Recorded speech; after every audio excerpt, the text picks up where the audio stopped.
नमस्कार, मैं हूं फैज़ और फैज़ भोजपुरी में आप सभी का स्वागत है।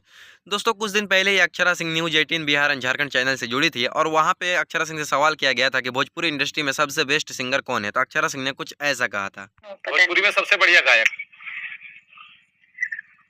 सबसे बढ़िया गायक मेल। ये तो सर बहुत ही डिफिकल्ट क्वेश्चन। अभी फिलहाल तो खेसारी जी हैं। और अभी तो रुको, क्लाइमैक्स अभी बाकी है। बहुत ज्यादा ढूंढने के बाद एक वीडियो मेरी हाथ लगी है जहां पर अक्षरा सिंह से पूछा जा रहा है कि पवन सिंह और खेसारी लाल यादव में बेहतर कौन है।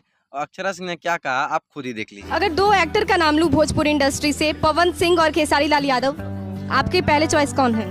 No comments.